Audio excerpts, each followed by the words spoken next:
Well, welcome. This is our last class in Backyard Oasis, teeny tiny town. And I really want to thank everybody for sticking with it. And I appreciate it, really. And I got some nice comments, and I appreciate that as well.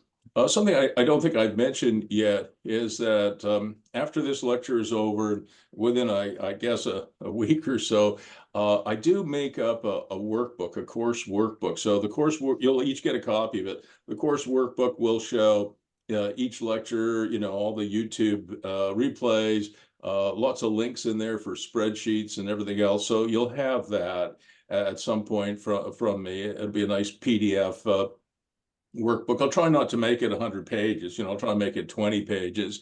But I am known for going on too long, so it might be 25 pages, but I'll try and keep it to 20 or less. So today I thought what we would cover off is kind of a summary, but breaking some new ground. So one of the things I do, it's kind of my teaching style, is I kind of push things, push the envelope a little bit, and then back off, and then return to the subject and push it a little bit further, because I found that most people, including myself, learn best, first of all, from case studies, and second of all, from repetition without being hopefully too boring. All right, so some of the work that we're going to do today might be a bit of a review, but I'm also going to try and push the ball down the field a little bit further for you. So what we're going to do today is we're going to talk first about this matchmaking service, which I have mentioned before, how buyers of tiny homes can find landowners if that's something of interest to both parties. And we're going to talk about that. And I noticed just logging on now is Matt Brett. Matt, if you don't mind, wherever you are, unmute yourself. Hello. Wave hello. Hello, everybody. So Matt is a really good friend to me, and he's making a big sacrifice today because they have their third daughter, a new baby. She will be a week old at 3:15 a.m. tomorrow morning. Oh. Congratulations to you, Matt, and to your family. Thank you. As I said to you this morning, I have 3 daughters as well, plus 2 sons. But when my 3 daughters were teenagers, I would have given them away. But now they're in their 20s and 30s. I love them to bits, and they're fantastic young women. But as teenagers, they were a handful. They were like 3 volcanoes in the house. And as I said to you, Matt, my wife and I were very quiet. We've been married 40 years this December. And I can't remember any arguments we've had. No, I'm sure we've had some, but would be 5 or 6 or something like that in 40 years, and certainly no yelling and screaming. But we had 3 volcanic eruptions a week, I think, with the 2 girls. So Matt is here, though, to talk as we get towards 1 o'clock. He'll talk about food forest abundance, which is very relevant to teeny tiny town. And I think teeny tiny town might actually be relevant to what Matt is working on. So we're going to hear a lot more from Matt before the end of this class. And thanks again, Matt, for making time for us. Thanks for having me. Great to be here. So we're going to talk about the matchmaking service first. And then after that, on my list is I want to just go over one more time for those of you who are interested of how some of the stuff that I've been teaching could actually become a small business for you if you're interested in project management work. I know Milan, who's on the call, I think is interested in project management work, and there's some others I think too who will be interested in that. So we're going to do that. I will go over a little bit more of the teeny tiny town concept. And then we're going to turn it over to Matt. So let's get going. So the first subject today is this kind of matchmaking service, and I'll tell you where it comes from. The idea for it. Where does it come from? It comes from the fact that I've been working with 4 tiny home builders, 2 in the States and 2 in Canada for quite a number of years now. Some are relatively new. Some have been around in my coaching practice for almost 10 years.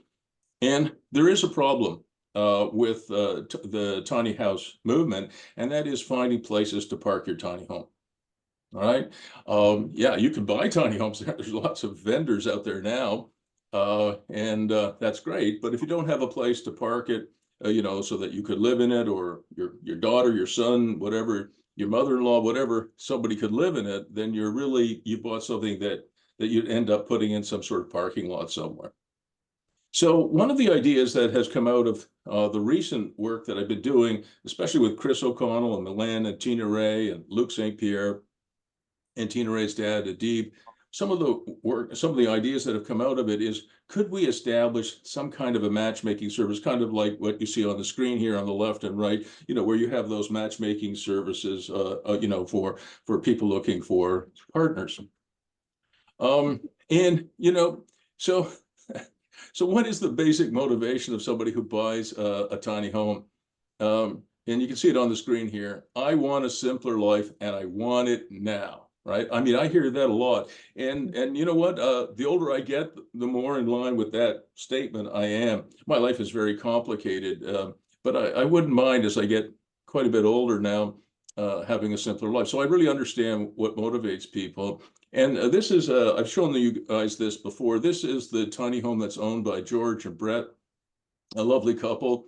And they had this so-called tiny home, which I now call Big Bertha. They didn't have a place to park it. This was homemade. And I think it cost them $54,000 to build. It was the materials. The labor was all of theirs. George is a project manager, and Brett, she is a jeweler. So they worked very hard to build this thing. And it's parked, as you guys know, next to the barn dominium, which you can see sort of on the right-hand corner here. There's the barn dominium where I have a bunch of workshops. And anyway, so George asked me if he could park it there, and I said sure. And they have a couple of workshops as well. And then when they showed up, it turned out to be 55 feet long. So I should have charged them a lot more than I did, but I don't really care. So they wanted a simpler life, and George and Brett, I'll go back one slide more. George and Brett wanted a simpler life. They wanted something that was less costly than, say, a 4-bedroom townhouse in Toronto, which costs about $2.7 million.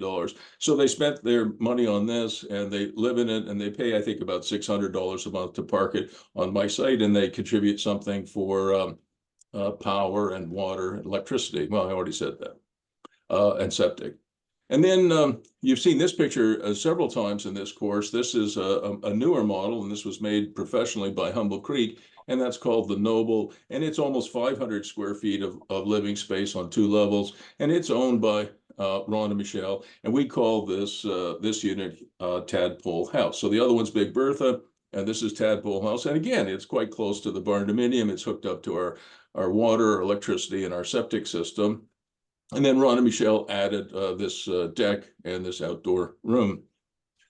And again, they wanted a simpler life, and they wanted it now because they're middle-aged and they wanted something different. So one of the things I've been asked about many, many times is, what's the simplest, least risky point of entry into the tiny house movement? And I think it probably is very simple. You buy a tiny home from a reputable builder, or you buy a decent secondhand one. But before you do that, I think you should try and find a friendly landowner and make a deal on a long-term land lease. All right, because you've got to have a place to put it. You're probably going to want to have power. I mean, you can go to off-grid solutions, but you're probably going to want to have power. You might want to have water. You might want to have a flush toilet instead of a composting toilet. So find a friendly landowner and make some kind of a deal. And hopefully it will be a long-term land lease. 60 months would be pretty typical if you can do it. And the idea is, of course, as I said, to live with less stress and less debt. And then there's some other things I think you should think about too. For a lot of people who are in the tiny home movement, they would like to have a workshop next door. So they might have a tiny house, and then they'd have a workshop where they could, house their gig. You know, maybe they're a yoga teacher, or they're a registered massage therapist, or they're a woodworker. I mean, there's a million different side hustles. So you want to think, if the landowner is willing, is there a place to put a workshop? Are you going to get a parking space? Do you want to do some do you want to have a garden plot and grow some fruits and vegetables and other things? Do you want to have a small shed, just to put whatever tools and equipment you may have? Do you want to have an outdoor patio? You've got to negotiate this in advance on a land lease. Are you going to have a barbecue, a fire pit? Are you going to have some kind of playland? You know, I have things like outdoor ping pong tables. Well, if you own the land, that's fine. But if you're leasing it, you definitely have to talk to your landlord, I guess, your land lessor, about what you want to do. Are you going to have some kind of outdoor room? A summer kitchen? I like a summer kitchen. And then very importantly, I get asked about this all the time, is you got to have some kind of exit strategy. All right, because you might want to move one day. How do you do that? All right. So again, if you're going to sign a lease, a land lease with a landowner, you have to have in that the right to assign that lease. Okay, I'm just checking to see if I've got anybody missing. No, not yet. So you have to have the right to assign your land lease. In other words, one of the recommendations I've made to Ron and Michelle, and also frankly to George and Brett and the other tiny homes that I host, is that if they ever decide to move, they may not, tow their tiny home, as Janice did. Janice towed a tiny home. You guys know this from Rockland, Ontario to Penticton, BC. That's incredible. She has guts. I wouldn't have done that, but Janice has tons of guts. But for most of us, I think what we would do is we would leave it in place, leave it in situ, and sell it, and hopefully make a little bit of money doing that. If it's your principal residence, you are not subject to capital gains tax in Canada. It means that if you put it in place like Ron and Michelle have, and they added that nice that deck and the outdoor room, and they sell it, and maybe they sell it for $80,000 more than their cost, that is a capital gain. But if it's their principal residence, it should not be taxable. So that's pretty cool. And it's my opinion, I've expressed it in the course before, that tiny homes, unlike RVs, are unlikely to depreciate. And I think there's a couple of reasons for that. If you have a long-term land lease, like I said, 60 months or maybe even longer, you actually are a kind of a landowner. And some of the increase in the price of land that's going on in places like Canada and the United States, and certainly in Europe, in many parts of Europe, some of that rise in land prices will actually be attributable to the land lease. I'm not going to explain that in more detail, but you can always come back to me for a greater or further explanation on that. And then also, as labor and material prices increase, newer tiny homes probably are going to increase in cost and value. And so existing tiny homes will tend to track that upwards. We're not sure yet, because it's still too early to say, whether HST would be applicable on the resale of a tiny home. When you buy a new home in Canada, in Ontario, or in BC, in Ontario, HST is in addition to the purchase price. In BC, the GST is in addition to the purchase price, and certainly tiny homes are the same. However, when you sell it, I don't think HST will apply to the sale. And if it does, it would only apply to the value of the trailer underneath, as opposed to the entire structure. So you got to remember, I'm not giving any tax advice here or accounting advice, because I'm really not qualified to do that. But that's what I think is going to happen. All right. There's just one tiny issue in all of this. It may not be easy to find a friendly landowner. I know that George and Brett looked for a number of years. I don't know whether it was 2 years or 3 years, but they looked for quite a while before they could find somebody like me who was willing to accommodate their what I call Big Bertha. The good news is that it may get easier. You guys all know, and I hope you've all watched this video, which is on the screen here, where Portland, Oregon, I believe, was the very first city in North America to allow tiny homes in backyards. They just said, and you don't have to put them on piles. You don't have to put them on screw piles. You don't have to fix them. I think you can just wheel them into your backyard and they're good to go. And it's a fabulous 15 or 20-minute video, which talks about what Portland has done. It's really a great step forward, I think. I think Humble Creek is going to get the city of Ottawa to agree to permit tiny homes in the backyard as coach houses, but the city of Ottawa is almost certainly going to insist on permanently fixing it to the ground. That's so they can tax it, right? So that property taxes will apply.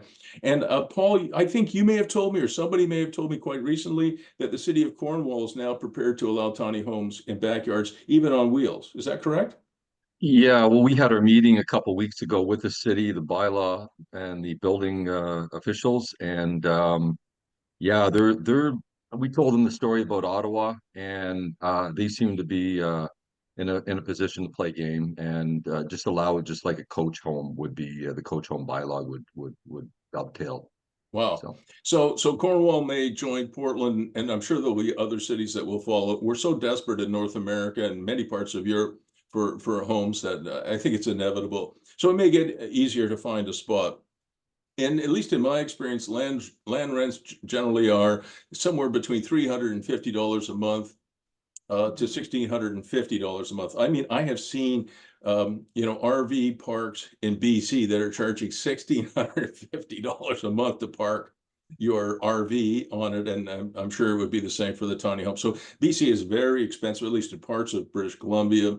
But parts of Ontario, certainly Northern Ontario, might be $350. It might be as low as $200. You could probably find a spot to park your tiny home for small amounts of money.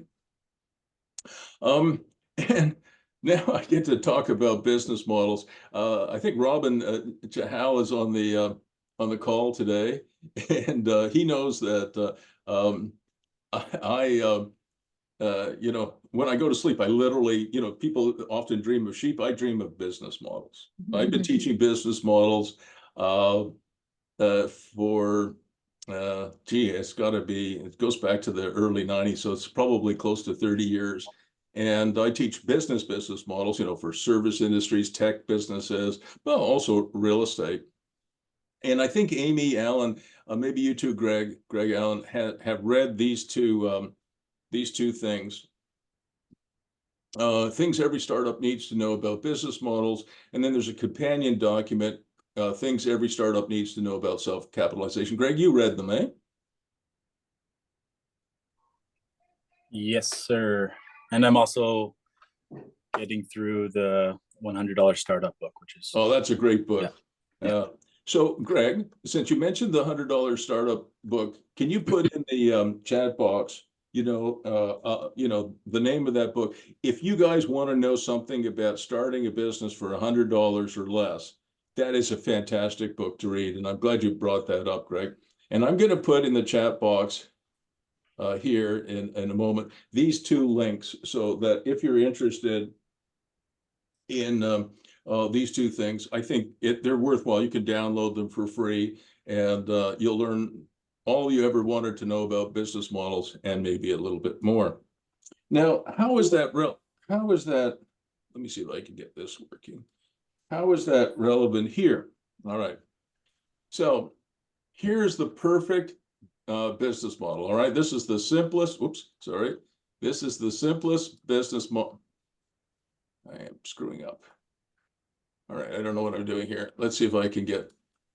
There we go. Sorry. I am really. I don't know why I can't grab this. Okay. I just had to grab this and go down here. All right. I apologize for giving some of you guys seasickness here. All right, so this is the simplest business model that you can have. You can see this guy, this poor fellow on the right. He's standing on a corner somewhere, downtown Toronto or downtown Seattle, and he's got a sign, "Will work for food." This is a perfect example of a business model. So what does it mean? It means this. Passersby, pedestrians or even cars that are driving by, see the sign.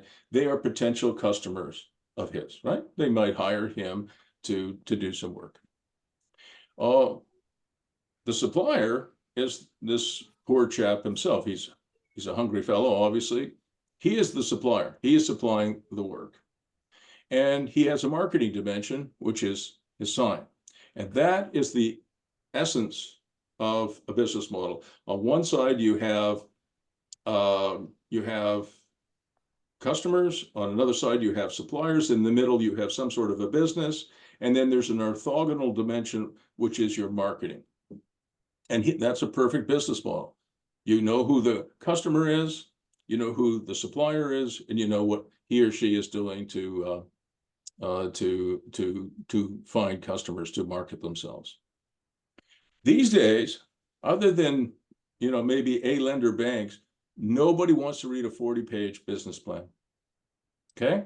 Nobody wants to read a 40. What people are really interested in, I find, whether you're talking to investors or you're talking to venture capitalists, you're talking to your friends and family, is they really like to see a one-page business model.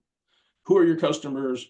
Who are your suppliers? What kind of value are you adding in terms of your business? And how are you reaching customers, right? If you cannot demonstrate to a lender, to an investor, or frankly to a supplier, that you will be able to generate revenues, your business is dead on arrival, right? So if you come to me and say, I'm going to start a business, but I need to spend $5.5 million to get a 30-second Super Bowl commercial, your business is not going anywhere. In general terms, that's out of reach for most people. So what does this matchmaking service look like? All right, so this is a very primitive business model, and it looks more complicated than it is. On the demand side, the people who are your customers are the ones who are either tiny homeowners or tiny home buyers, right? So they've either got a tiny home or they're going to buy a tiny home. What does it cost them to enroll on this for this matchmaking service, to become a member? I mean, the idea behind this business model is it's free, right? So if you're thinking about buying a tiny home, or you have one, but you have no place to park it, you could come on this website, I suppose, at some point, if we ever create this business, and you can enroll and you can become a member. Member sounds good. For $0. And then you could say what you're willing to offer to park your tiny home. Maybe you're willing to offer as much as $600 to park your tiny home somewhere. On the supply side, over here on the right-hand side, you've got a bunch of landowners. Maybe somebody who owns a rural property, somebody who owns a lot in the middle of a city that allows tiny homes. Or maybe you have an RV park and you have a few empty spots, or you're a tiny home community. And Janice did put in the chat box that she is working with a group in BC that will accept tiny homes. So maybe there's a tiny home community that is a supplier of parking spots. And maybe some tiny home builders as well know where you can park your tiny home once you buy it from them. All right, so you've got the supply side here on the right, the demand side here on the left, and it shows here that the cost to enroll in this program, if you're a home buyer or a home owner, is $0, and the cost to register, if you're one of these suppliers, is $0. Aha! But there is an actual business here, which is that assuming that this site helps match them, then perhaps what there would be is a 1-month fee. All right, so let's say it's $600. That is, you sign a 5-year land lease with somebody. If you're a tiny homeowner, and you sign a 5-year lease, and you then have to pay, or the landowner has to pay. Probably the landowner would pay $600. Doesn't sound like very much, but I actually did some numbers. If this thing, kind of blew up, and you had, maybe 100,000 users on the site at any one time, and you had a 10% success rate. I mean, I'm not going to go through all the details. I have a spreadsheet that sort of shows this, but this website could make $600,000 a month in fees, all right, from this kind of model. All right, so it might be a $7 or $8 million a year business. It's not obviously Google, it's not Facebook, but it's still a responsible number.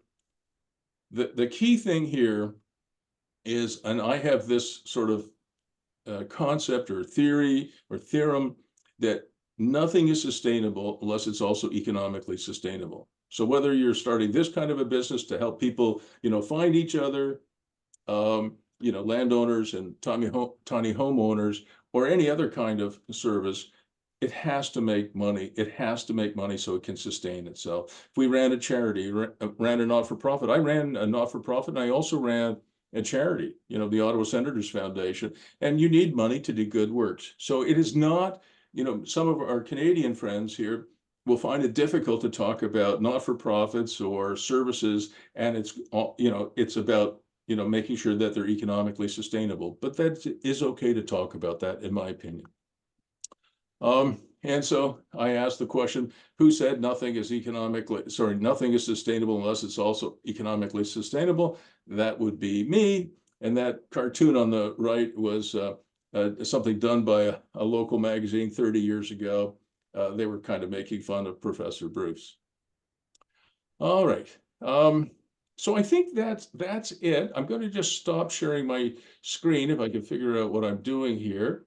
I'll just stop sharing my screen just for a minute and just ask if there are any questions on the matchmaking service. Unmute yourself if you have any, and then we're going to go on to the next part.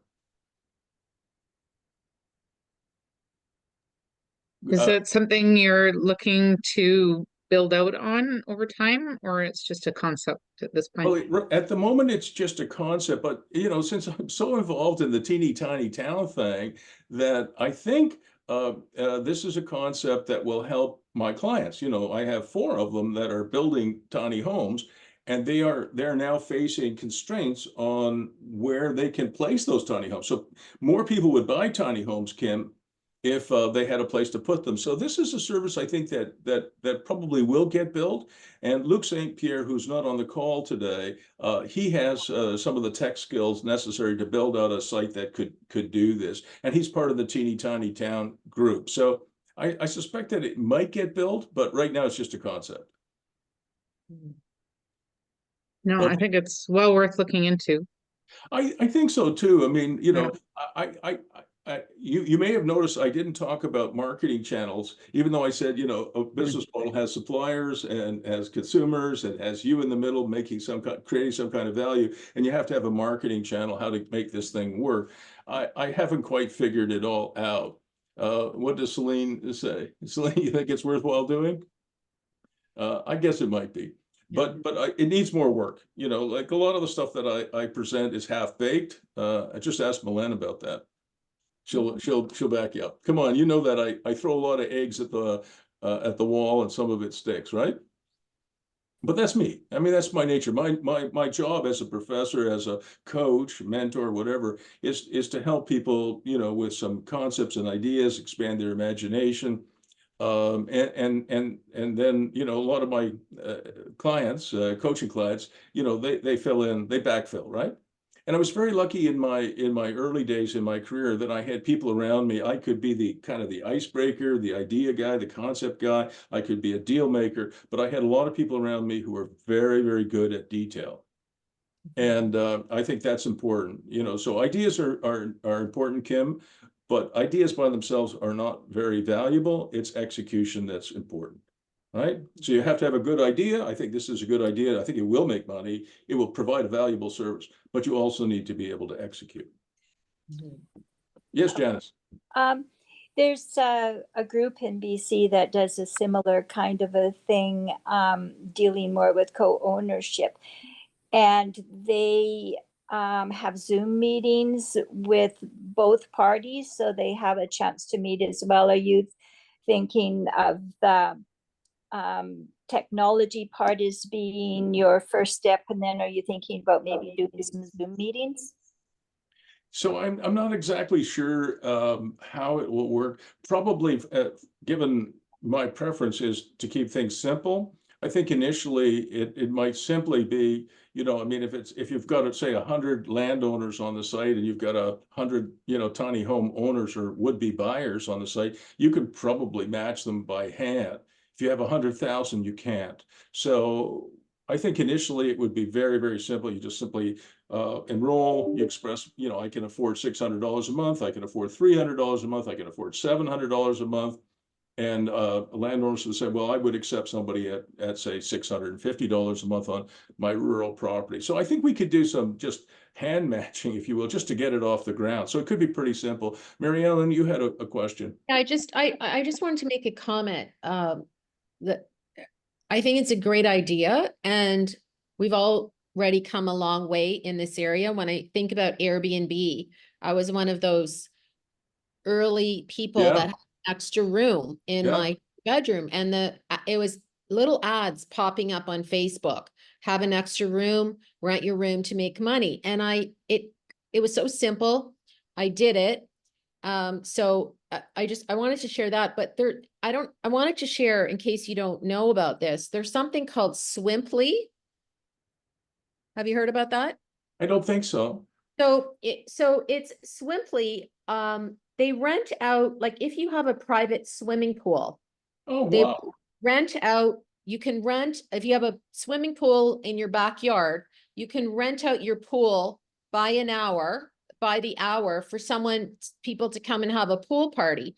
I'm looking at their site right now, I'll put it in the chat, swimply.com, but it Yeah. also says rent private pools, courts, backyards, and more by the hour. So they're kind of doing something similar, Yeah. but Yeah. not on this scale. So there's something I wanted That's to share. awesome. Yeah, Yeah. you know, undoubtedly, if we look long enough, we'll find, you know, some sites that are similar.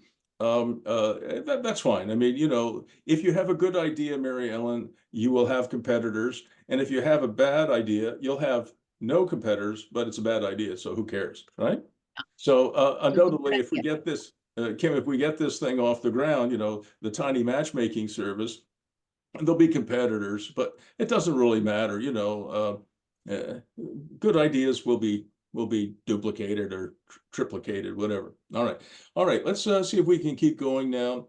So that was the matchmaking service, and then I just wanted to touch base again about how you can turn some of the stuff that we've been working on here into a personal business for life. And you guys have all seen this before. You remember my wife's backyard bunkie. This is her last name is McMillan. I call it the Mac bunkie.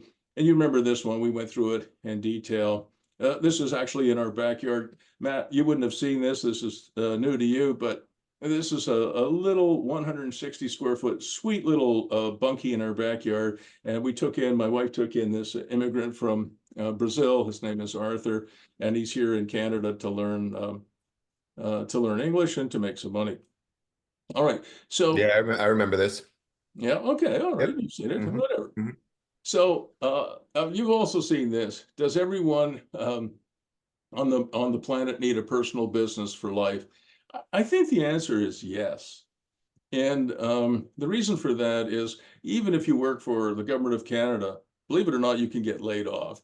And it happened to a friend of mine. He was a PhD in African anthropology. He'd worked for the government of Canada for 25 years, and in the 90s he got laid off, and he really struggled to find an alternative work life. Would have been nice if he'd had some kind of a side hustle, right? Something that he could fall back on. Does everyone need an iron reserve? You know, a little bit of money that they put away for a rainy day. I think the answer is yes. And my father-in-law, I told you this before, Ken McMillan, he didn't really like me very much. As I said to you before, I ran away with his best asset, his daughter. And he also didn't like the fact that I built a fairly large business in the hundreds of millions of dollars, mostly on debt. Ken lived his entire life living below his means. He paid for everything in cash. So you want to try and perhaps lower the stress level if you can. So I went through these numbers again, but I wanted to repeat this because I'm hoping that some of my coaching clients will actually, some with construction experience, some with project management experience, will actually do this, where you could put together a backyard bunkie for somebody and get a project management fee. I don't know what the project management fee, I don't know what the market will bear, but I put up here, maybe you could get a project management fee of $15,000, because to manage, believe it or not, to manage even a small project like the Mac bunkie is very complicated. You saw all the things that we had to do: connect the plumbing, connect the water, connect the electrical, bring the bunkie in, insulated, put electrical to it, put a reverse cycle heat pump in it, and went on and on and on. Furnish it, put art in it, lease it. So there is a project management fee, and I think that this is a potential business for somebody who's interested in it. I mean, if you did 10 a year, I don't think that would stress you out too much. You might make $150,000 doing it.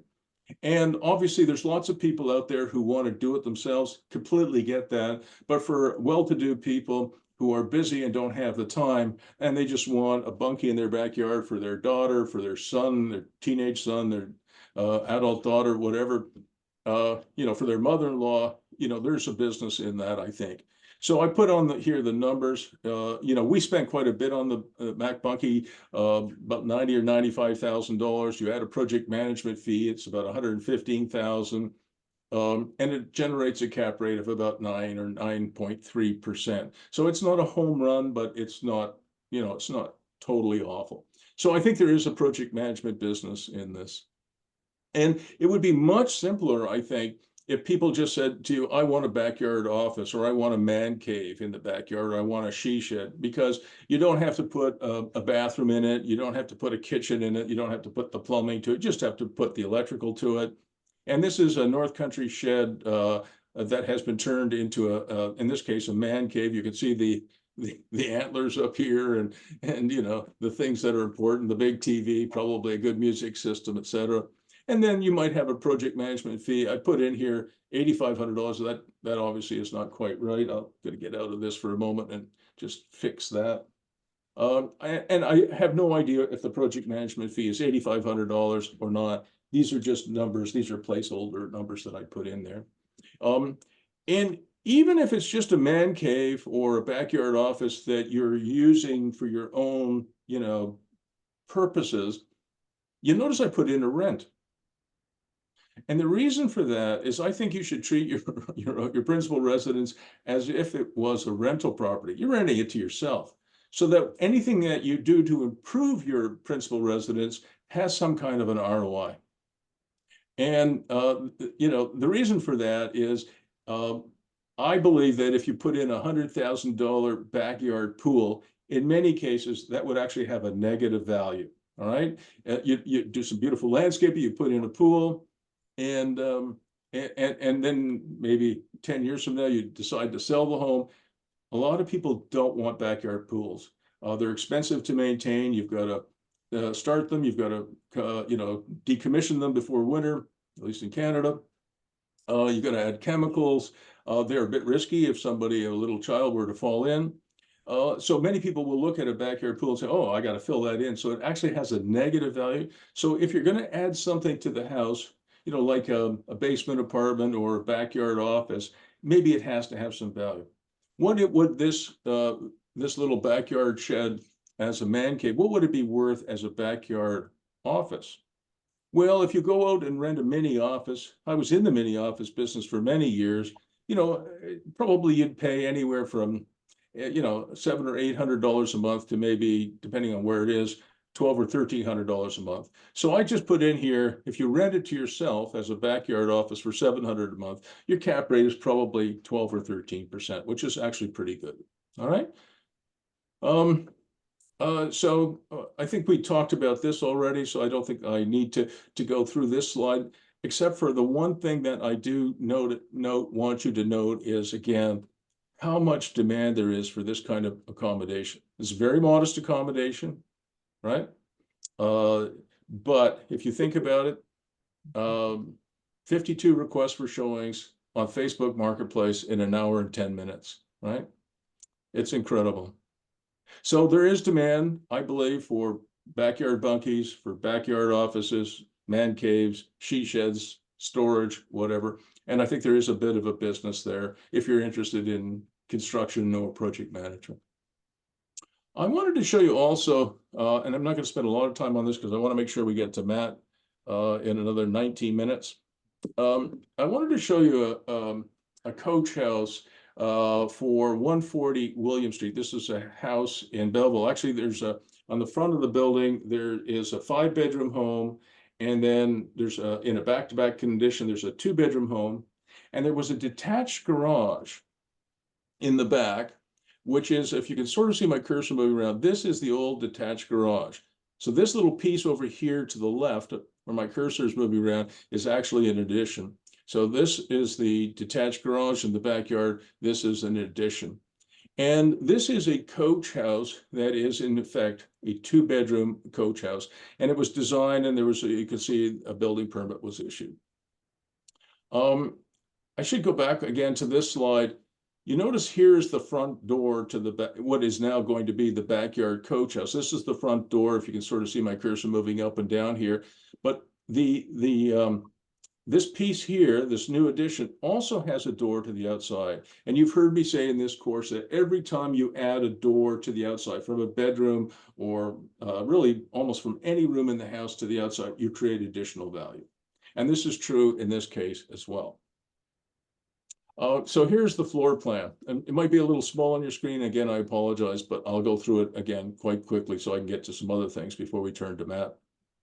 So this is the original garage here. There is the quote unquote front door.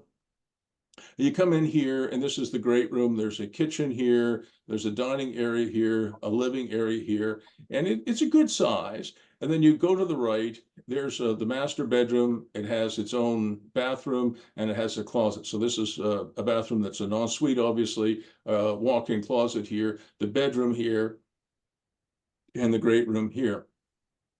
Then this was the additional piece that is going to be built right here. And it's about 225 square feet. So a decent size. And you'll notice that it is its own micro suite. So it does have its own bathroom. It has its own small kitchen, which we call here on the screen here a wet bar. And it has something very similar to the Mac Bunkie. It has a kind of a bedroom and a sitting area here, television and work area here. We didn't want the two front doors to face the street. So the front door of the main part of the building faces the street, actually faces the back of the other two houses on the property, but it does face the street. And the door to the outside for the private suite here is at 90 degrees. It's just a nice design feature, and cities and towns tend to like that because when you have multiple doors like that, they think it looks cheap and they have an argument. So what we did was we created a door that's 90 degrees to the other door. Just has a better look to it. Lots of windows here, but you'll notice there's also a connecting door here. So the way this thing functions, it functions as a 2-bedroom coach house, or it functions as a 1-bedroom coach house with a separate micro suite. You lock that door, you have a separate micro suite. So you have lots and lots of different alternatives in terms of how to lease it out. You could lease this thing out as a short-term rental, the little suite here, and this 1-bedroom as a long-term rental, or vice versa, or both as short-term rentals. You know, there's a lot of different possibilities. Another possibility is that you rent it out to somebody who this is their home, and then this is their workspace. You know, if I was a psychiatrist or a psychologist, you know, I could bring somebody in here rather than having them come into my home. They could come into a separate workspace and they don't have to go through the home. So it has a fantastic number of alternative uses. The one thing that we did change after we had done the final design is you'll notice that because this is right on the back fence line here, this little part of the garden was landlocked. You couldn't get to it. This is the property line here. This is the property line here. So what we did was we took this window out and that became a door. So you got a little patio back here. All right. So we made a change as it went. So the reason I show you that, though, is to give you some idea of what the price point looks like. You know, the Mac Bunkie was probably $95,000. The man cave or the she shed is probably $40,000 or $45,000. And probably most of the people on this call can do it cheaper than I can. I'm terrible at this when it comes to construction. But that, with all the site works, that 900 and whatever it is, 60 square foot coach house, with site works, additional parking and other things we had to do, $327,000. It was really expensive, right? So the idea of taking $100,000 or even a $200,000 tiny home and rolling it into the backyard, or maybe like George and Brett, a $54,000 homemade RV into the backyard, it sort of starts to look pretty good, right? But that just gives you a bit of a reality check. I mean, costs today, and as I said, I'm sure the people on this call can do it cheaper than I can. But even so, you're not going to do that building for $100,000. Construction today is really expensive. Now, before we go on to our last item, before we get to Matt, are there any questions?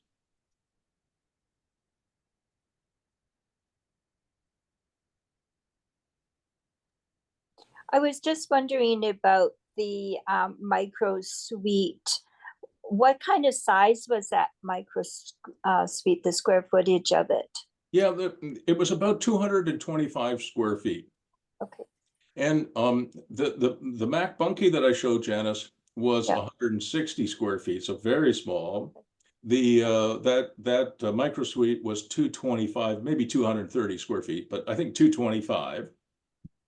And I have built beautiful studio apartments at 350. So that's kind of the range for today. I mean, you know, if we go back 50 or 60 years ago, spaces would have been bigger, you know, because costs were much less then.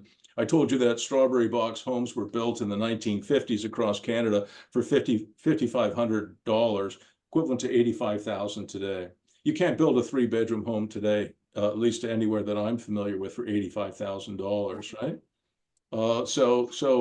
Yeah, sizes would have been different, you know, in the 50s to 60s and 70s, but boy, it's expensive today. Any other questions before we move on? All right, well, we're getting through it. And again, thank you all for sticking with me. Okay, so Matt, we're not too far away from you, so just hang in. Okay, so we're going to look again for a last time at you know, the farm that Chris O'Connell and Tina Ray and Milan and Luke and Tina Ray's dad Adib are buying. You guys know this pretty well by now. So Matt, this is the 27-acre farm. It's a beautiful farm. It's fallen on hard times in a way, but it is a beautiful farm in Metcalfe, Ontario, so about a half an hour south of the Ottawa International Airport. Has an old farmhouse built in the 1890s. It's quite decent inside. The current owner, Nancy, has taken good care of it. It looks nice inside, and it does need some work, but she has done her best to maintain it as best she can. There's this long laneway, and that long laneway is worth its weight in gold in some ways because it's treed and it's very private. Like, I think one of the things that I've learned, and Greg, I don't know if Amy's on the call, but if Amy was on the call today, I thought something that she said when she did her presentation, I thought something that she said was very, very, very important. And if you don't mind, you could comment on it. She said, how you talk about zoning issues to planners, how you actually phrase your questions and how you phrase what you want to do is very important.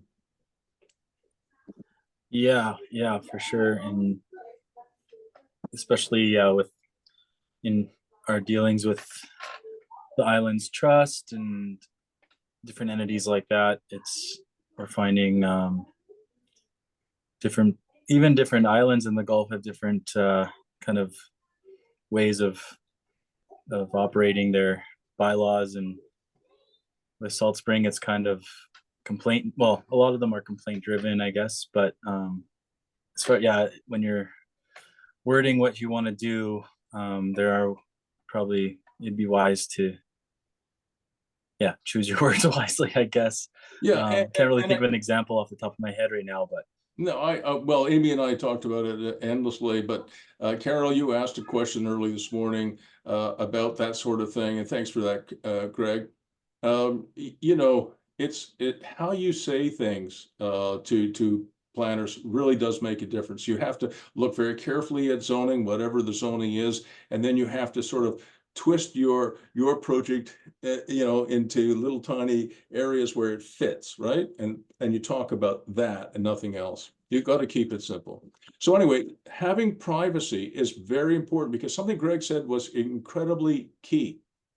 And that is that most bylaws are operated, bylaw enforcement is operated on a complaints basis, right?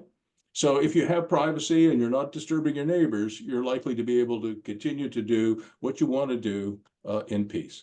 Anyway, so there's the long laneway. It's 300 meters long. There's the farmhouse again, and then there's some beautiful farm fields here.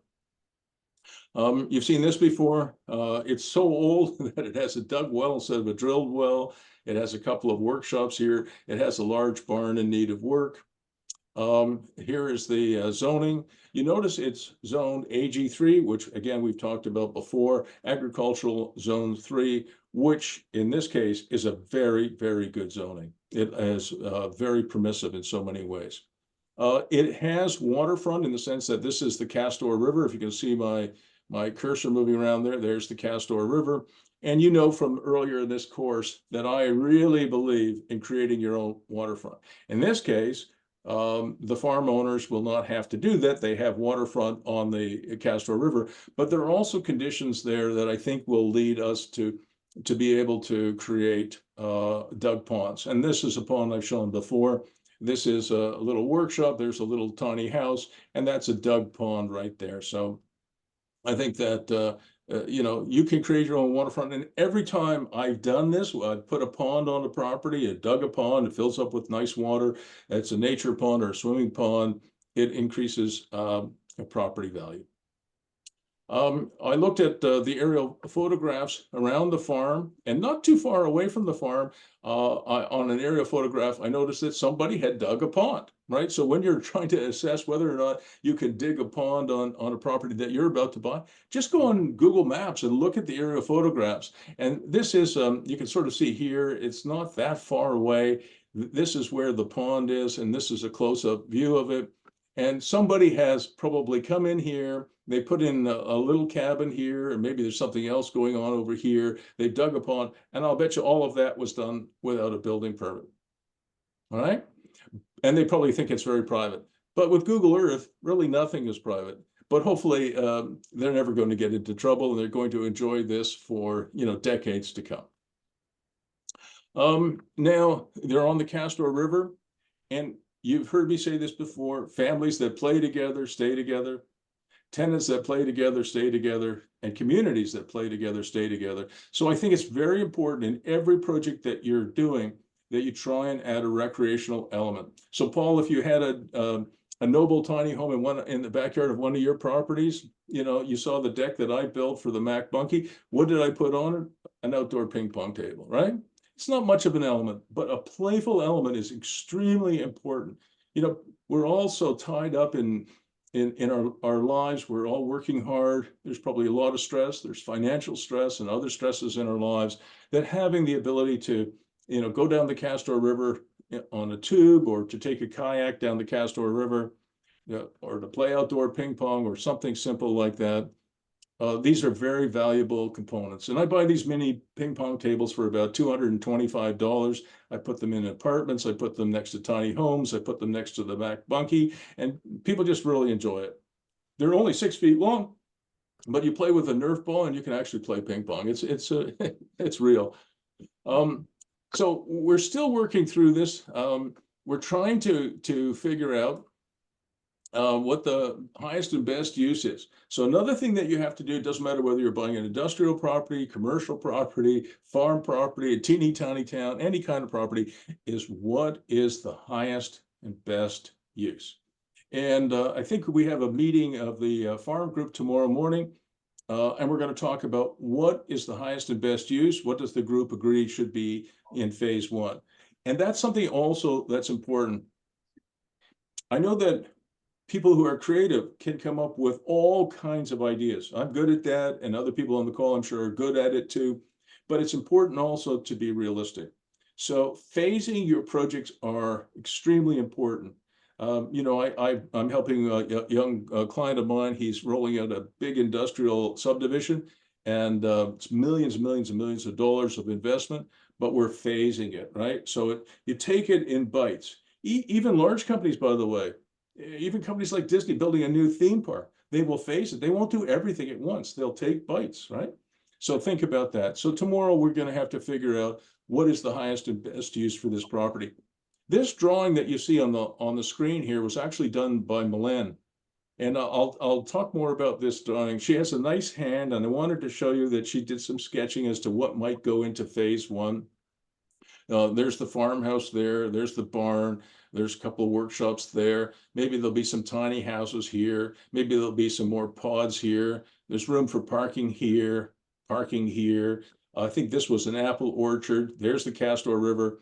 And then there would be some garden plots in here where these beautiful farm fields are. And she has such a nice hand. I wanted to show you all what she has done. So your phasing plan doesn't have to be done by an architect. And in fact, in my opinion, it probably shouldn't be. It should probably be you coming up with ideas that you think are practical and sustainable and add value, right? You guys know I love these workshops. If I could at the barn dominium, instead of having 8 or 9 of them, I would have 30. I just don't have the zoning for it. But there's just no limit to the number of people who have side hustles these days. So I love these things, and I would add them to just about any kind of project that I'm involved with. We've seen this till we're blue in the face, like tiny homes. And then here's, just to give you a comparison, here's my drawing on the left, and here's Milen's drawing. So this is my drawing on the left of the farm. And you can see I'm a terrible drawer, and I'm a civil engineer, and I think in straight lines. And something I wanted to mention, Milen, especially for you, you can see I've mentioned a woman by the name of Sheila McKee up here. And I'm just going to stop sharing just for a minute. And we're going to turn to you, Matt, in about 2.5, 3 minutes. Sheila McKee was a good friend of mine. I was a young man, and I was very pugnacious. You know, I always thought I was right. And every zoning battle was a battle, right? Put up your dukes and fight it out. And Sheila took me aside. She was an elder, and she has passed away a number of years ago now. She took me aside and she asked me, would I like to have some advice? And I wasn't very good at taking advice, but I was polite and I said, yes, of course. She was a counselor. Yes, counselor. And she said, could you stop thinking about everything as a battle? If you listen to people, you might actually improve your plans. Now, not all of the ideas and suggestions will be a plus, but some of them will be. And you should at least think about the zoning process and the approvals process as an affirmation of your project amongst your neighbors, as opposed to hating on your neighbors and battling them. And I really took that to heart, and I did change. Like, I am capable of change. And ever since then, I have thought of Sheila when it comes to this kind of thing. So Milen had a much better plan, and I liked it better, and I'm sure it can still be improved, but that's kind of where we're going. A major economic driver for this particular farm are these garden plots. And I went through this before, and this will be the last thing I'll talk about today before we get to food, forest, abundance, and Matt Britt, is I really think the opportunity to get more and more people involved in producing food is a great idea. That's not really my idea. That's Mike Milsom in Orleans, in the east end of Ottawa, and probably hundreds of thousands of, if not millions of people in Europe and in North America who have rediscovered the joy of growing your own food, knowing what the provenance is. And we talked about the economics of it. It's not wrong to talk about the economics of it. These plots that we're thinking about for the farm are about 2,500 square feet, so quite big. And the cost for that would be $600 plus HST for the year. So if you had 80 of these or 100 of these, you know, you're starting to produce some tens of thousands of dollars of income for the farm. So the farm will be sustainable from an environmental point of view, but also from an economic point of view. So this is a very important source of income that I think we're going to see a takeoff next year, right? Okay, so Matt, I'm going to make you the co-host here in a second. Okay. So you'll be able to share your screen if you want to. Just before we turn it over to Matt, are there any questions again about either what I've just gone over or anything else? Anything else? Good. All right, over to you, Mr. Britt. All right. Well, Bruce, thank you so much. And I love what you're teaching, because empowering people to find solutions to our world's problems is critically important today. There's obviously a lot of nonsense happening in the world. We've been greatly disconnected from each other. Community has definitely changed. And even more importantly, I think, is we've been disconnected from nature. We've got this belief that we are separate from nature. Meanwhile, the truth is we are part of. And we believe that it's time that people realize the importance of reconnecting with nature, acting as if we are one with nature and really one with each other. Because if we don't do so, we're all going to end up shoved into cities, concrete jungles, if you will, have someone else producing all of our food who doesn't have our best interest in mind, but instead has the best interest of profit as their driver. And that leads to a whole host of other problems that are for another show. But our company exists to really solve one of these large issues. Our company is called Food Forest Abundance. And we're on a mission to literally build a localized and decentralized poison-free food and plant medicine supply across the earth. We believe abundance is already here. We've just been fooled to believe that scarcity exists and that you can't grow food and food has to come from some farmer way out there. But the reality is nature grows food. Not us, not the farmer. Nature does. And the reason why growing food today is so difficult is because they fight nature every step of the way. That's why they need to use so many chemical interventions and have to spend so much time out there controlling nature, because nature is relentless. It will never lose. And if you don't believe me on that, don't touch your grass for a few months. Watch it turn into a meadow, no longer a patch of grass, right? So Food Forest Abundance, we launched in 2021. We have done now over 850 permaculture designs in 54 countries. Wow. Everything from, small yard in the city to suburban backyards to homesteads to projects at schools and churches and orphanages, hotels, golf courses, to even things that we're working on with governments. One in particular is the government El Salvador, because they've really gone through some serious change on the government side, and they're really empowering their people. So they're actually exploring being able to have everybody growing some of their own food at home. Mm. So there's some really neat stuff happening, but overall, it's really simple. However, it appears complicated because when people think about food production, they usually have one of two primary things that appear in their head. One, the monoculture farm. Two, the backyard annual garden that their mother or grandmother used to have.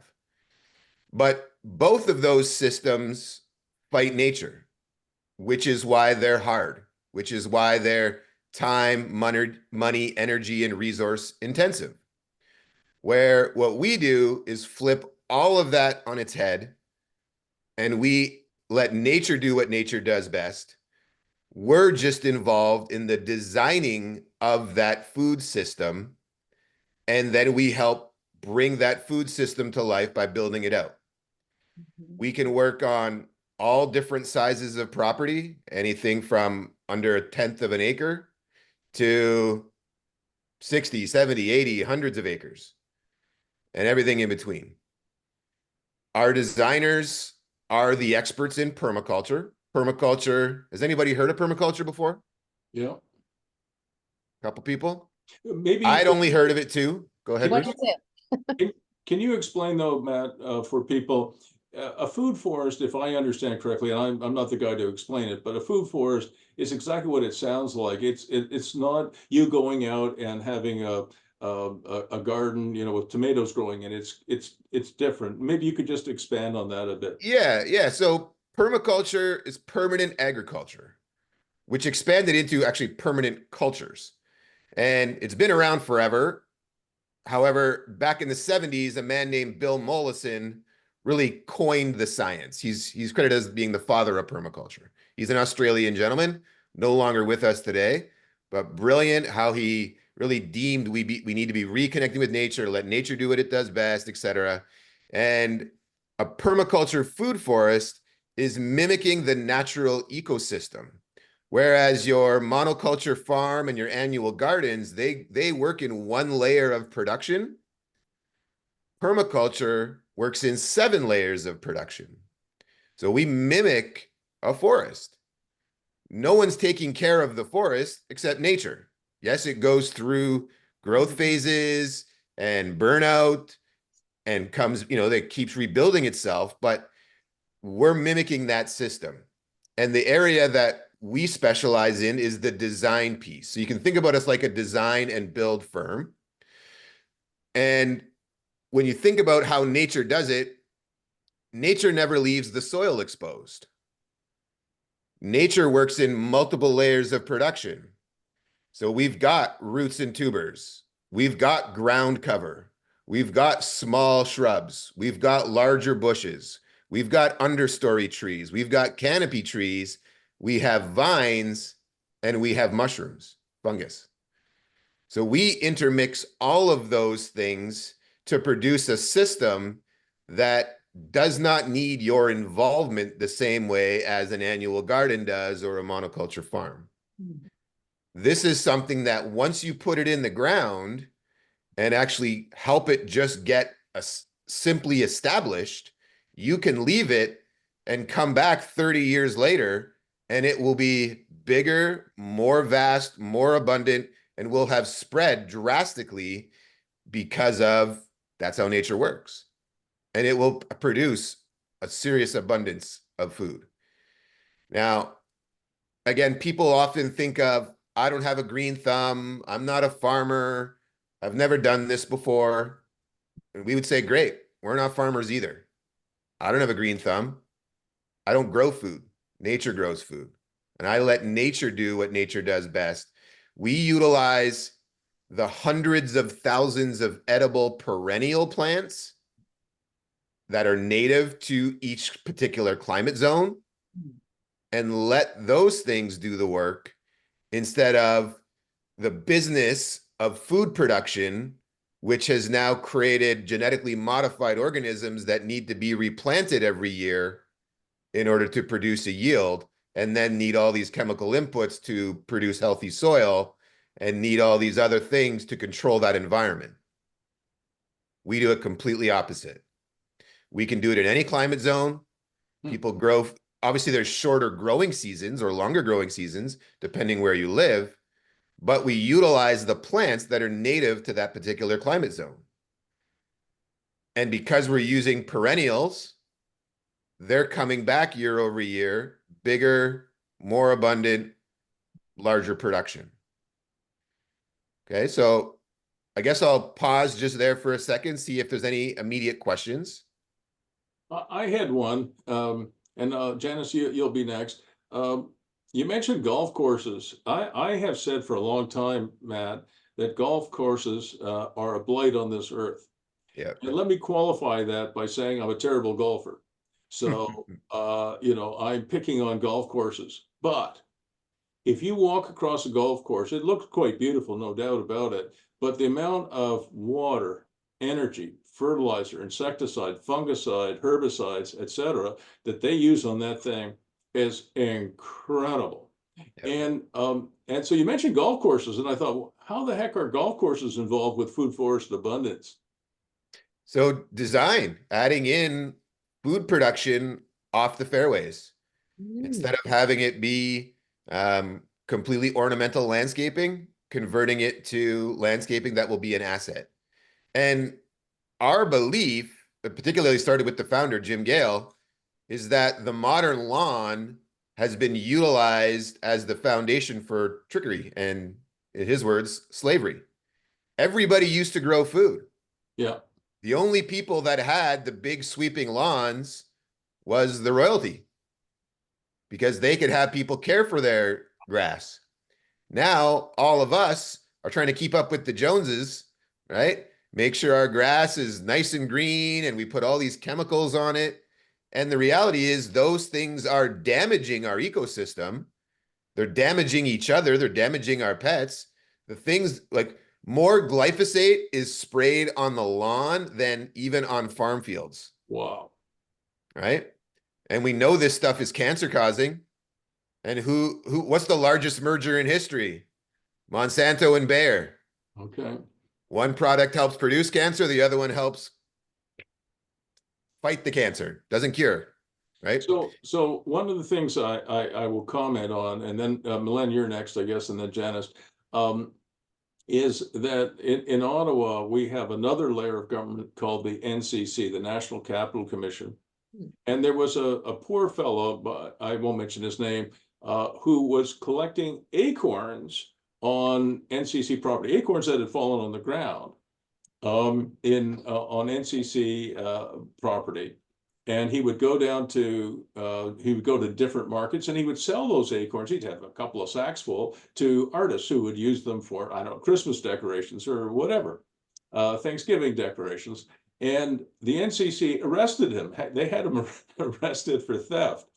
Apparently, if you go on NCC property and you pick up an acorn, or if there happens to be a walnut grove there, as Mylène found on the farm, or there happens to be an apple tree there, and you pick an apple, they consider that theft. So the apples just fall on the ground, and if you pick one up, you could get arrested for it. So the work that you're doing, I think, is very, very important. But the dead hand of government is all over the place. Mylène, over to you.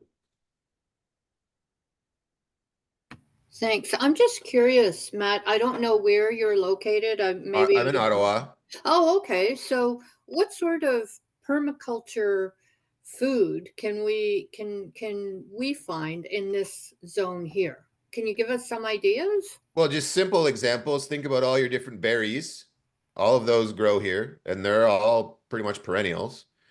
Your stone fruits. Right, just as some simple examples, and Bruce gave some others, the acorns, the walnuts, and things like that.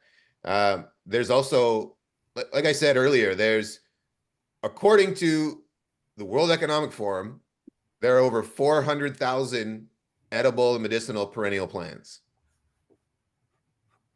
That's massive, right? And most people, and me included, probably couldn't name 50 of them. And just I'll preface all of this by saying I'm not a permaculture designer. So that's not the area of expertise I have within the business. But I have my job inside is strategic partnerships, sales. Okay. I've helped build the company. And I have a great understanding of the high level concepts of all of it. So the foundational pieces. But when anybody goes to actually get a design done, they work with an expert for that climate zone. It's okay. Thank you. I won't push it any further, but I will share, my query, or the reason why I asked this is, have you any idea of how do you consolidate? We have consumer fads or consumer diets and whatnot. Sure. With the foods that are local or native to the area.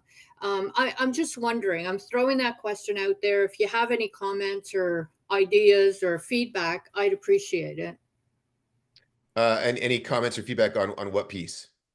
Well, how receivable it is, given that we have a lot of push in terms of what a healthy diet consists of, and the types of diets, given the types of conditions or potential conditions that you might have. So, I'm thinking of, I don't know, keto, paleo diet, that sort of thing. How and is there a way to consolidate a permaculture, permanent agriculture, with the modern day diets? And I don't know how else to say them. Yeah, and absolutely, the modern day diet, if you ask your government, is processed food.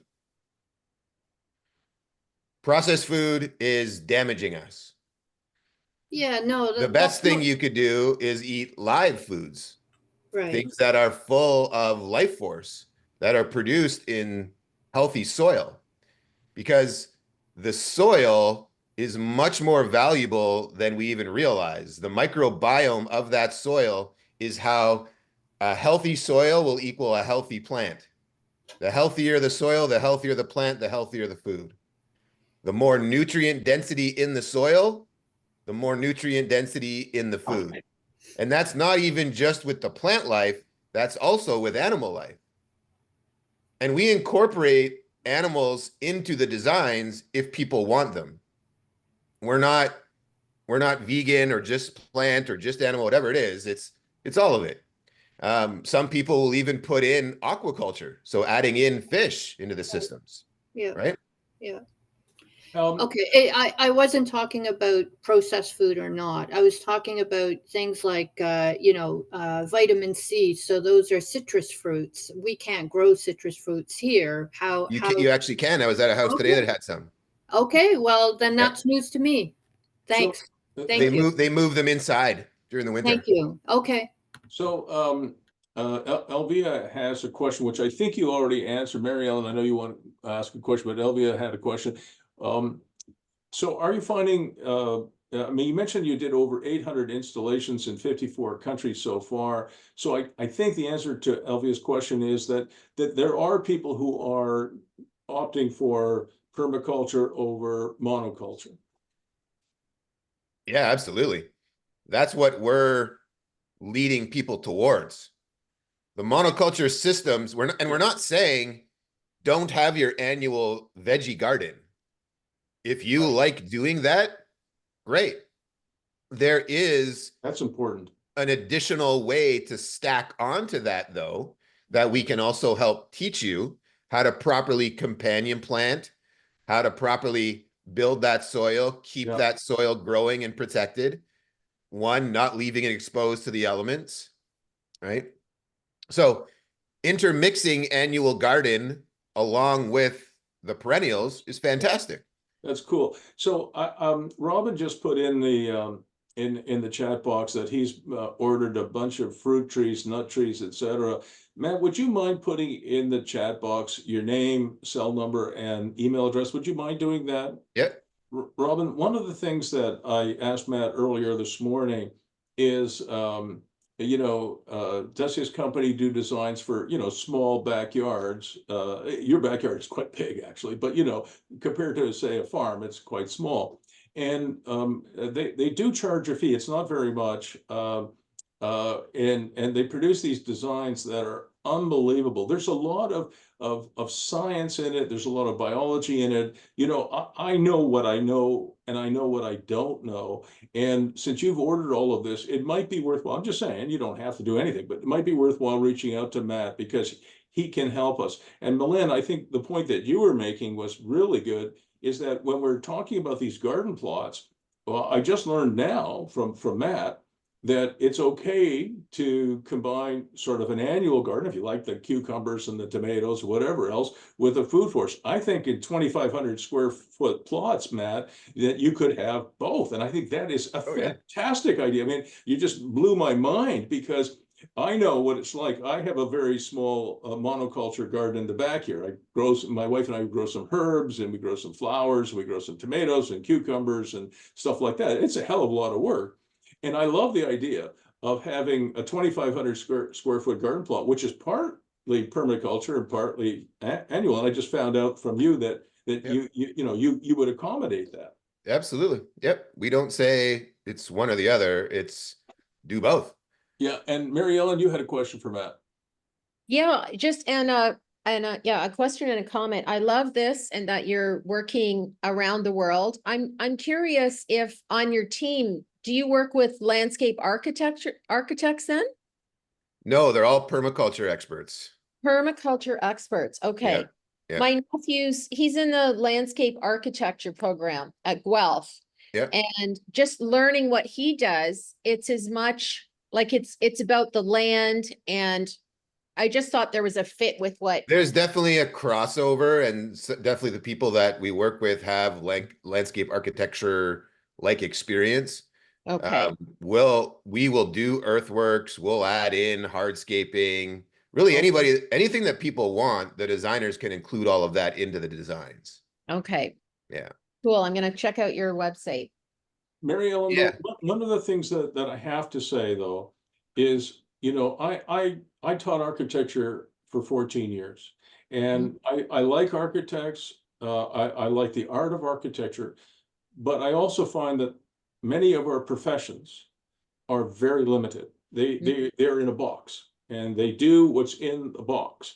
And what Matt and Jim Gale and others have done here is they've taken some of those ideas from inside the box, but lots from outside.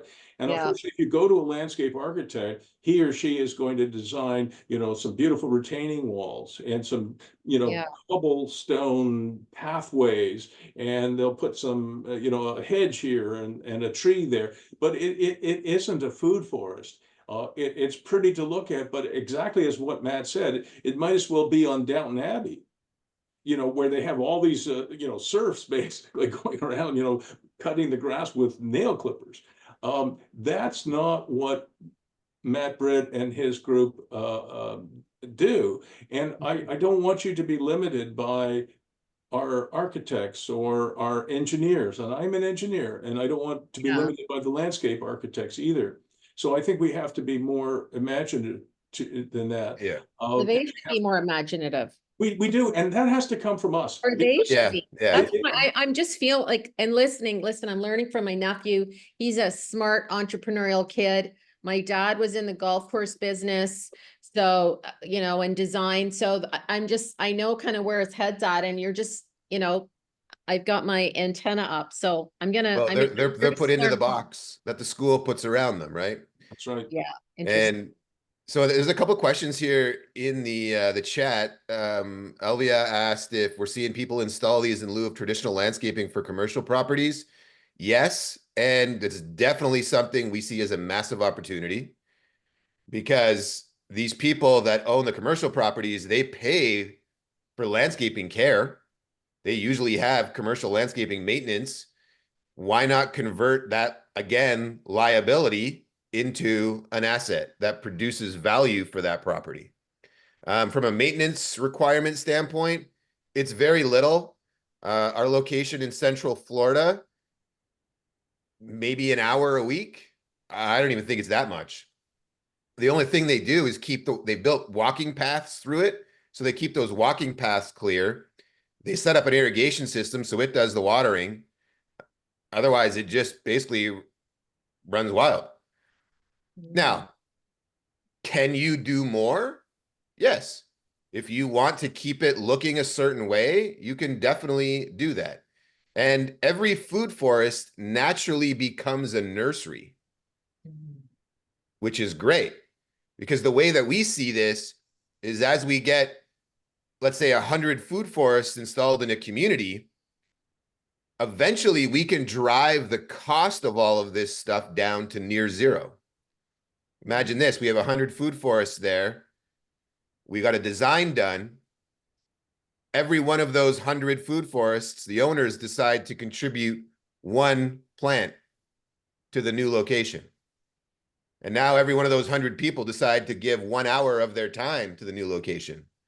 We could now have a new food forest built out and installed for almost $0. So we really see this as an abundance creation movement. Okay, my mind is completely blown, Matt.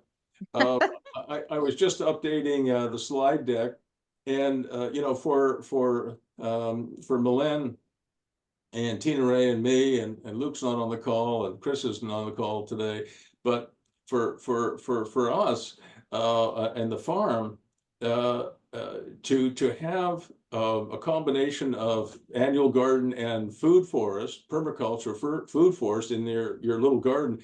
You know how I've said to everybody in this course and many others that I've taught, it's very important that your business model have some differentiated value. Yours, Matt, you and Jim Gale, you have a lot of differentiation. I get that. And you've just made it a lot easier for us to market our garden plots because we've reduced the workload and increased the yield. I mean, I mean, that's the differentiated value that we were looking for, right, Milan? Right, Tina Ray? So I salute you, and you know, you paid for your class today. So just to give you guys an example, my father-in-law has 3 apple trees, a pear tree, and I think he's got 1 peach that's just new. But his apple trees, each of them produce about 150 to 200 pounds of apples. Wow. And they don't do it every year. They go through usually 1 or 2 years of growing, then they have usually a dormant season. That's why he's got the 3. So he's pretty much always getting apples from one of those trees. But it's hundreds and hundreds and hundreds of pounds. He can't consume all of them. And he literally does 0 care on those things. He's put them in the ground. They've been there for 15 years or so now, and they produce so much food. And here's a beautiful statement. You can count the seeds in an apple, but you cannot count the apples in a seed. I don't understand that. It's an example of abundance. I open up my apple, there may be 8 seeds in there. Okay. Each one of those seeds, though, how many more apples does that produce? Okay, I got Right?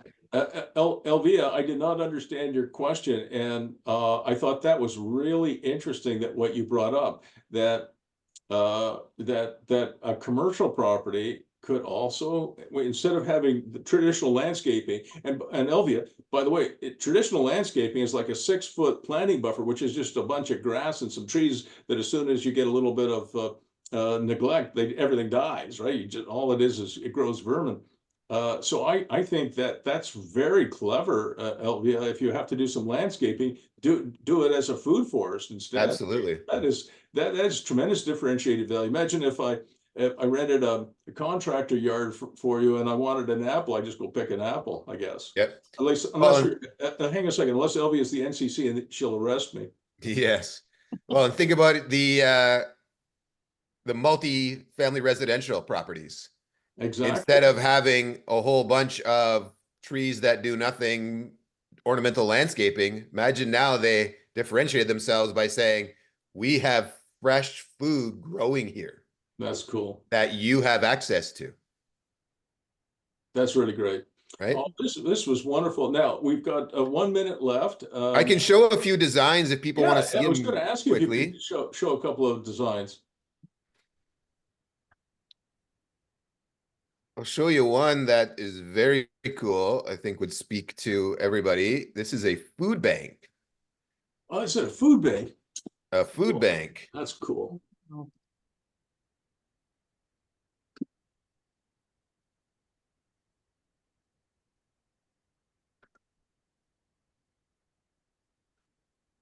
Can everybody see this? Yeah, beautiful. So this is a food bank in Texas. Multiple acre design here, but here's the entrance. So there's gardens all in the front, more annual right here, and then more annual garden here. All of these, I know it's kind of hard for you to see probably. Maybe I can zoom in slightly.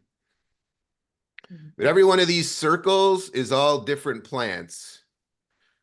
So you can see all back here as an example, there's lots of different trees, shrubs. There'll be things growing in between. And then as this thickens out, it'll be a massively productive area. They'll get the vast majority of the food that this food bank needs, all from being produced right on site. They're also building over here a compost station. They've put ponds in, multiple small ponds, catching more water. They've set up like walking paths through it.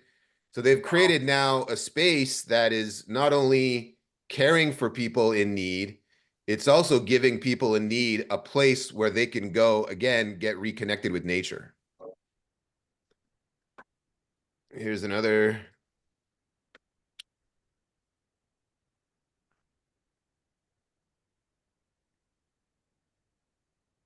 So here's a high tunnel. So to extend their growing season for this climate zone. Here's the home. Well, you can see they've got, these are pecan and walnut, and then you've got other things growing all around them. rows here with walking paths, playground. Built another pond at this location, growing food all around it. A livestock area. And we do this for beauty too. So you can see they've got a flower garden in this one. Here's a market garden down here. We've got an area where they're going to be building and collecting mulch, which will then be spread out throughout that location. What else we got? Here's our, this was our first demonstration center. We call these Freedom Farm Academies. And I didn't touch on this much, but this is another layer of our business.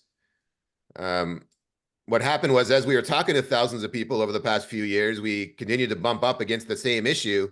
When people thought about growing food, they thought about annual garden, they thought about monoculture farm. So we're like, how do we get the image in their head changed? And get them walking through a food forest. So we started sending people to walk through the food forest, and 100% of the time, the image changed. They got it. So it told us we need way more of these demonstration locations. And then as we got thinking about the demonstration locations, we realized there's a massive opportunity here to not only demonstrate the food forest piece, but let's show people everything that exists today to help people be more resilient and self-sufficient, which led us to create the business model and concept we call a Freedom Farm Academy. And it's demonstrating everything food production wise, energy, water. We even get into healing and education. And this right here in the lower part, can you guys see the cursor? This where this path is? That was the first 1 acre design that was done there. Right in the middle here, there's a beautiful statue of a farmer's hand holding on to the wrist of would look like a police officer. They have the baton. And that that symbolizes no more force and violence. Wow. And it symbolizes how food, when we put this back into the hands of the people, it could be a way to end tyranny. Beautiful. So what's it called again? Matthew, what's it called? This is called a Freedom Farm Academy. So these are businesses. There's tiny homes. There's 1, 2, 3, 4 tiny homes. If you can see the cursor up here that are all rented out. These are all going to be it'll be 3 stories with 6 units total, each of them being 3 bedrooms. There's 1, 2, 3, 4, 5, 6 that are all short-term rentals. And people come through here every day and tour this location. The tours are paid. Wow. And then things are sold. Everything that's here is basically for sale. It's got a greenhouse. It's got a nursery on the property. It's got demonstration solar, demonstration different growing systems. So like we're selling the greenhouse, we're selling the solar, we're selling the storage, we're selling the water, the irrigation. Everything on a Freedom Farm Academy is for sale. Matt, got a couple of questions for you. First, from Kim, where is the academy? So this one is in Central Florida, just outside Orlando, in an area called St. Cloud. We have currently sold 25 of these. We have one being built in, it would be considered Chelsea, but it's a little bit further out. But we have a Freedom Farm Academy being built out there. We have another one in Ontario. We've got one in Ghana, one in Thailand, and then the rest are all across the United States. And Paul is asking, are you getting any pushback from the government or anybody else, the regulators? No. Not to say that may not, like it may come in the future, but right now, no.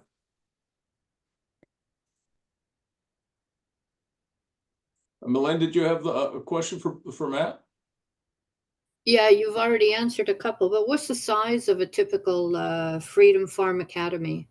So the Freedom Farm Academies start typically around 3 acres and can go bigger. And do you have any documentation on that we can find online or? Yeah. At our website, foodforestabundance.com. Yeah, I look up Freedom Farm Academy. Yeah, you'll see it's one of the options right on the headline. Thank you. Thanks. And don't forget, Milan, you can copy Matt's contact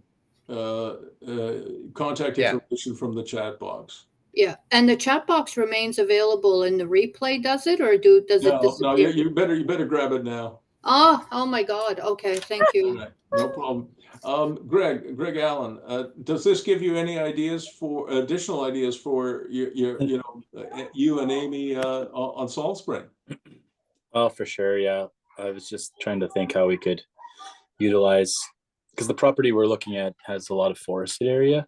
So there are some cleared out space, which we would use for development of the business and homes and whatnot. But now where my mind is reeling with how could you put in permaculture that could help with the community and help with growing the business as well.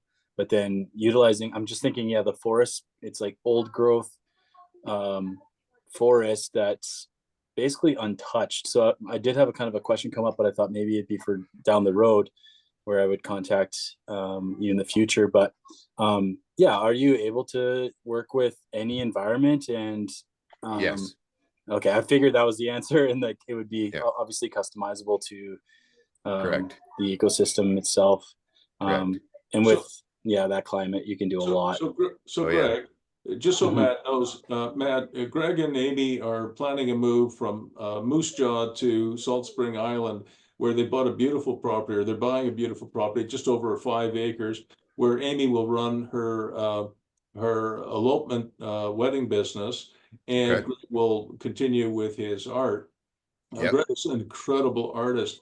But the reason I mentioned, I specifically asked you, Greg, about what Matt is teaching today, is that one of the most important things, as I've mentioned a number of times, and again today, is differentiation. And imagine if weddings elopement business also was, hey, we grow, we have a food forest here. So, there's going to be stuff that you can go into the food forest and you can have walnuts and you can have whatever else, is possible to grow. I think that's very strong differentiation.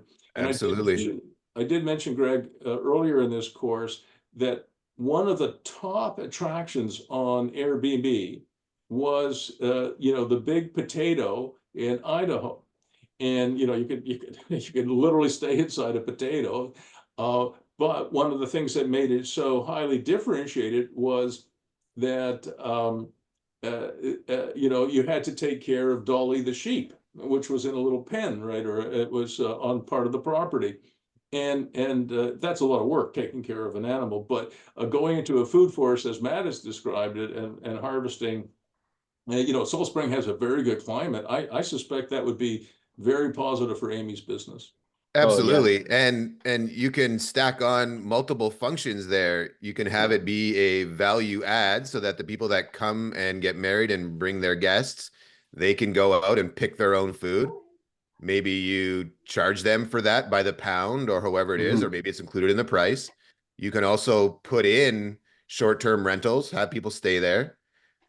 You could have other people from Salt Spring Island come and do farmers markets there every weekend, or however often you'd like. You can also sell designs. So as people come through, see the location, part of the offering could be doing tours. And then of the people that go through, you're going to have some of them raise their hand and say, I want this for my own property. And you go, great, let me help you get a design, or set you up with Food Forest Abundance, who will do that design for you. And then we pay you for that.